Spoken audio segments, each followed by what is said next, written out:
Yeah, hello scrappers. Out here with the cats tonight. Trying to organize this out here a little bit. This is where I used to tear everything down. Especially when I started my YouTube channel, I was in this area here. But as summer comes along, this tin roof up here gets pretty hot. So yeah, this area gets pretty warm. We're about, roughly, I think from where these posts are, which as you can see there's a little bit of room between the posts and this other building. This 8x16 was added in here at a later time. I brought it down here from Tulsa. Kind of tore it down into sections, put it on my utility trailer and hauled it down here. Of course I didn't use the original roof. But I've had a lot of problem with leaking because I didn't have a whole lot of overlap up there. So I'm thinking this summer I might get some long metal and just put a roof over this one and go all the way up to the peak. And then hopefully that'll stop this area from leaking. So I can't hardly do anything. I got that big flat screen there, but you can see even here, this was my eBay room, and this is where I did all my packaging, got my boxes and whatnot there. And I may try to get back into doing some eBay later this next year, maybe. We'll see if I get the time and get the stuff. Thinking about keeping that file cabinet halfway decent shape, but I thought, well, I can't really put scrap metal in it. The drawers get so heavy you couldn't open it. But might be a good maybe for eBay inventory, maybe. So there's my old bucket shelf. Like I said, I used to tear everything down in here and then just throw it in the buckets. See, I got yellow in there, bright copper, number 1 copper, number 2 copper, clean brass, stainless, extruded aluminum, sheet aluminum, cast aluminum. You see, well, I got the bright copper. I got a few transformers down there. So I got one here, copper bearing motors, and yeah, you can see I got transformers and everything else in there. This one's unmarked, but I got a lot of gas lines, which are sometimes copper and brass. I got kind of ribbon wire in that one, and then kind of a low grade small wire there.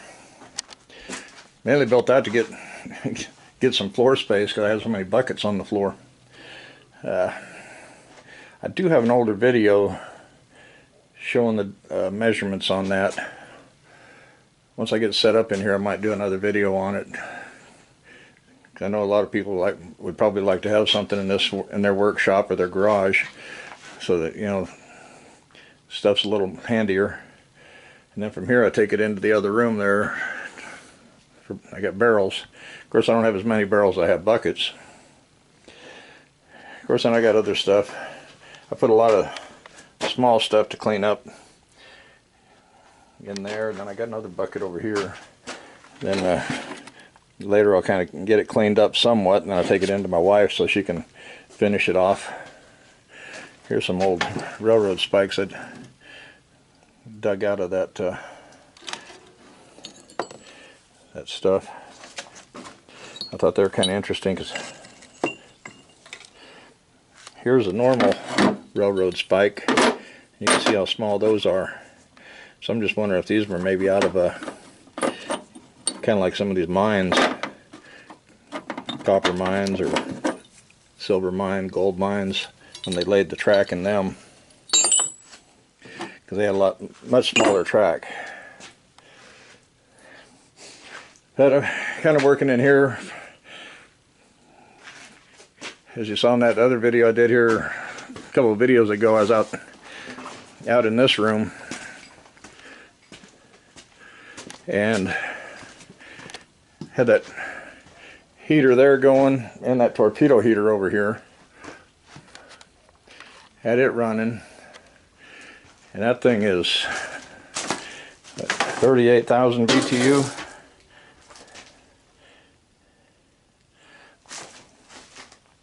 But I still got to work on this ditch right here. Like I said, it's uphill going out that door, so I had to keep that door up kind of high. And then had to make a drainage ditch right here. So I need to cement that in where that rubber will seal good right at the edge. Right now it's not. And then it's skirting there on my trailer. So I'll get a little draft under there, but I've got that thick foam. I'm thinking about trying to just build that wall up right there. But then I get this little shed here, old tool shed. Let me zoom back. This is just the end of it. And well, the roof slopes this way. When I first moved out here on the property 20 years ago, I built that because my garden's over here on this side of the property, and the original workshop's all the way on the other side of the property. You know, good 250 feet or so away. And right up here at the top, I got that rain gutter, and then I got hardware cloth up there to try to keep the leaves from blowing in. So I get a little draft coming in there.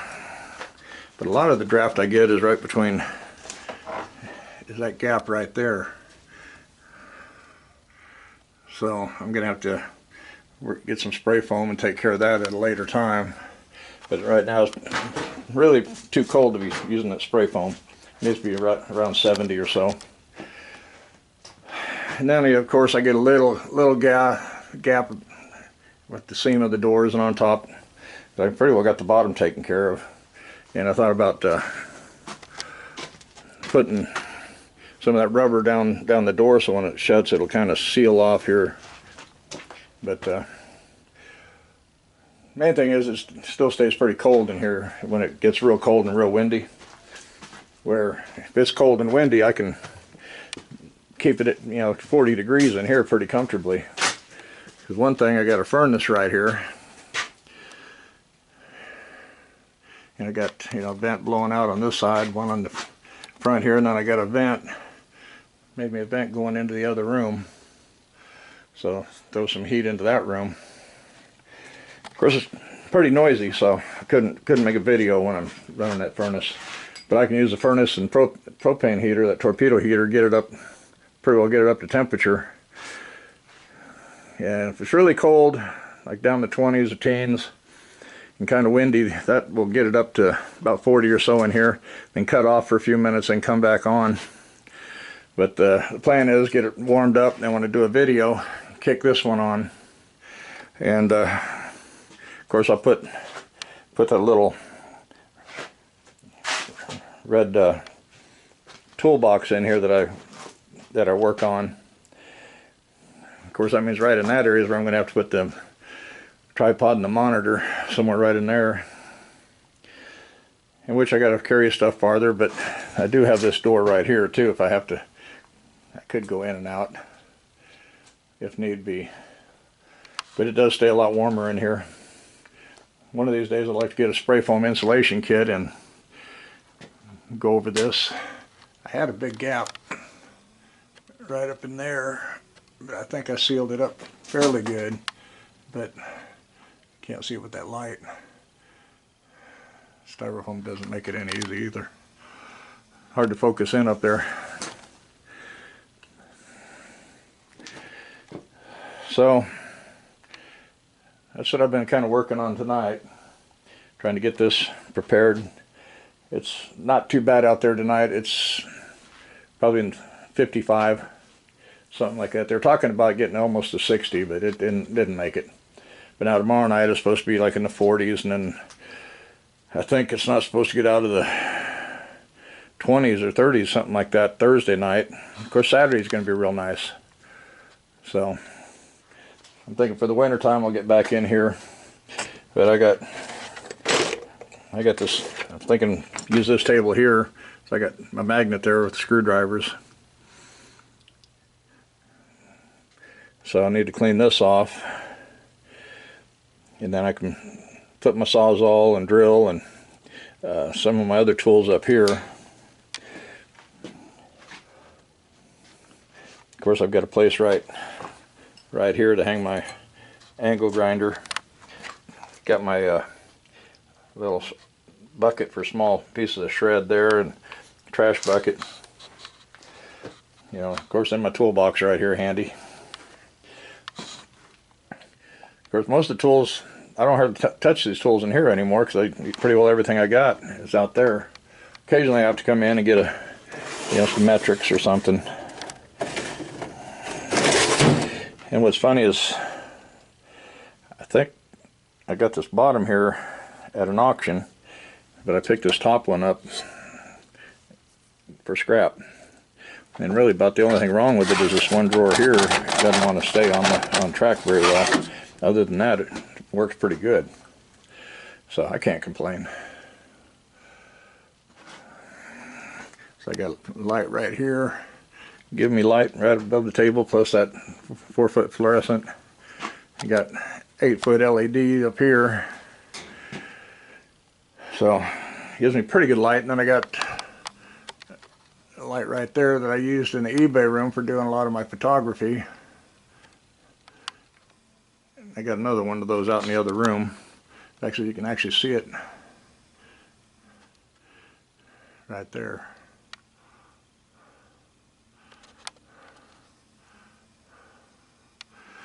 Now, this is a big area to heat.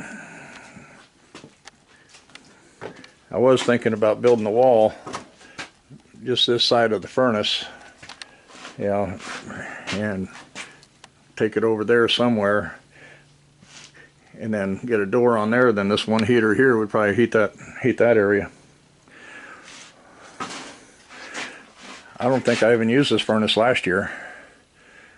I just suffered the cold and worked out there. Another dilemma I have with this room here is where I feed the cats.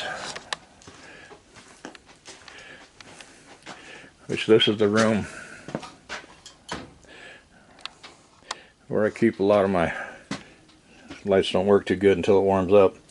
I got, you know, my cast aluminum, extruded aluminum, sheet aluminum, and stainless steel there with all this stuff hanging out the top.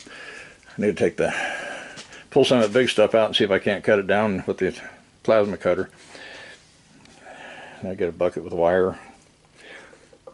Got a bunch of junk right there I need to go through and get out of here. That red barrel's got the cat food in it. Yeah, then I got aluminum wire. Got my pot metal or die cast. You can see I've got a bunch of lights here I can use. Brought those in last year for scrap. I got a bunch of extra bulbs up here, plus copper. But there's peanut butter. If I feed the cats in here, you know, I got the old greenhouse there. So if I'm trying to heat that room there, I'm trying to heat this room, I have to shut this door that goes in there, and then I have to shut the door here. So then really the cats have no way to get in and out of there. So by working in here this winter, I can shut this door to hold the heat in, and now I can shut this other door. I can shut that door so the cats can still get in and out of there through that one door, and I can hold the heat in here. So I got a pretty good gap under that door there going outside, and then so if the wind's out of the south, and then right here it's getting, this 2x4 here is getting kind of bad shape. So, and then I think the tin doesn't go all the way to the ground, so I get a lot of air underneath. And this, I've got the clear plastic roof too for like greenhouse. There's another old backup air compressor I brought in several years ago. It's set to go shut off at 90 pounds, and there's a little valve that was bad on it, and I took one off another unit and put on there that relieves the back pressure off the head. But bleeds that off, it just keeps on bleeding and bleeding until it gets down so low it has to kick back in. So I haven't really used it. It's just been sitting there, but it's a backup if I need it.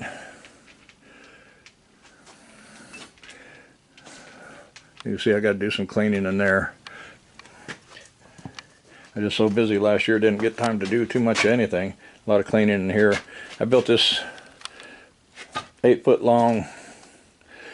I had those 2x8s, 2x8s, 2x12s, something like that. I bought it to make some ramps out of. And then after I got home, I noticed one of them, I didn't look them over very good apparently, because one had a big knot in it. And I thought, that's not going to work for a ramp, it's going to break. You know, try to go up it with a riding mower or something.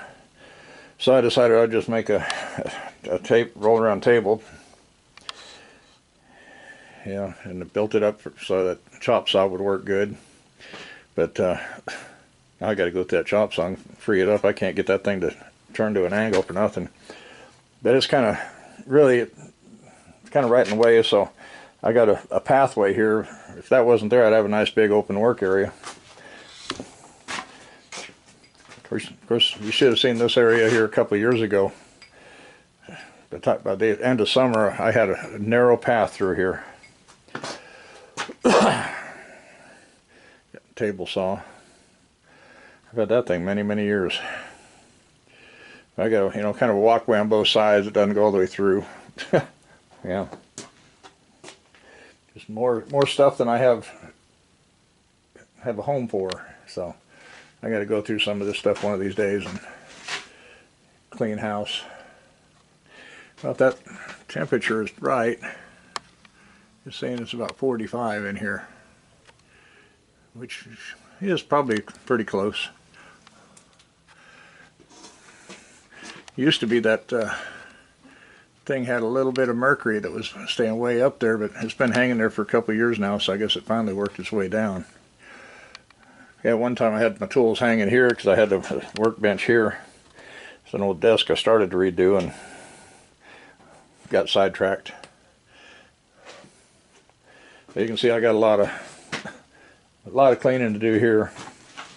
Another thing I found out, which I talked to the team leader, and he got a hold of the manager about taking my vacation and then taking my personal time. And he said, it's no problem taking the 2 weeks of vacation, but taking 2 weeks of personal time, they said HR probably would not go for that.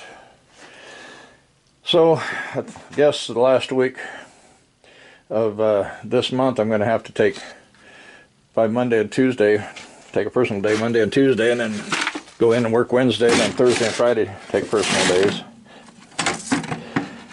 I got this bucket here, I got it called Dirty Brass. There's a lot of brass here that can be cleaned up. And I got a bunch of brass outside too. So that's, I was going to do the video of the brass. Got a bunch of motors there, got a bunch of motors here in that little barrel. Those are from a couple of years ago, so yeah, I'm way behind on motors. Hopefully I'll catch up this year. Got some nice thick copper wire there.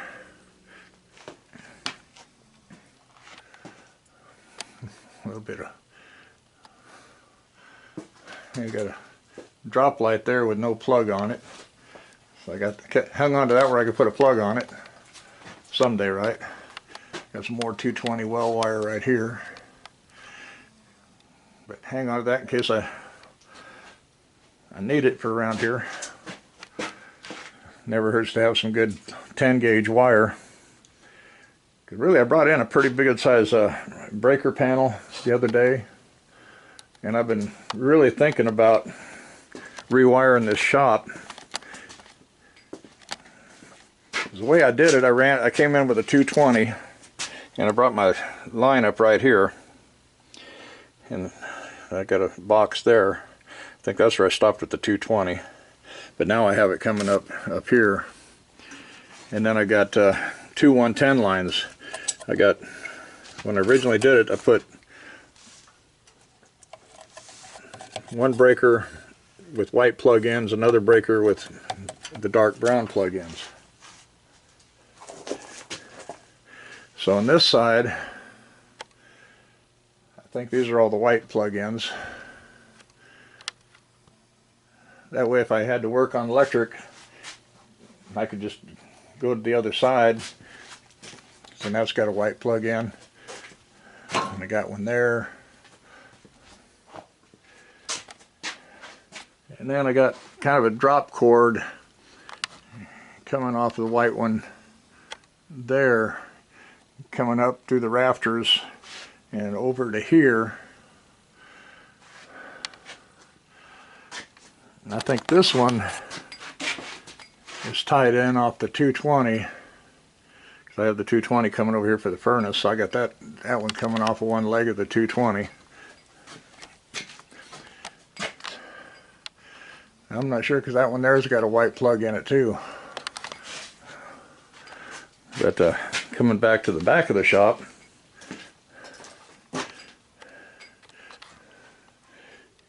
see, that one's got brown. That one there's brown. The one there's brown. And then the one on this side is white. So, yeah, one time I had my air compressor sitting back here in this corner. But for doing videos, it's really in a bad spot. So, it gives me an outlet right there. Oop, tripping over a cat. Got debris. Got Mitch. And there's peanut butter over there. No Tail and Phantom are off hiding somewhere. But, I don't know how much later I want to be out here. It's 6:30 now. I'm about ready to call it a night. So I thought I'd let you guys give you an update on what I'm kind of doing. It took quite a while for winter to finally get here, but it's here now. So I think it's supposed to be up in the 60s Saturday. So I'm going to try to spend as much of that time as outside as I can.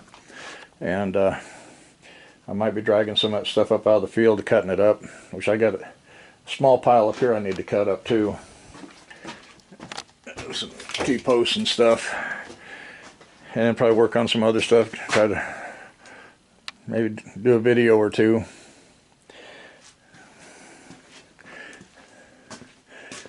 I got stuff everywhere to... Once I start taking those vacation and personal time and stuff, I can get maybe caught up. That basket right there is almost all brass that needs to be cleaned up. And then I've got a bucket. You probably won't be able to see it. Maybe right there by that shelf. I've got a whole bunch of water spigots, which are probably almost all brass. So I'm going to get off of here. I want to remind everybody about the Amazon affiliate page. If you need any cutting discs or Sawzall blades,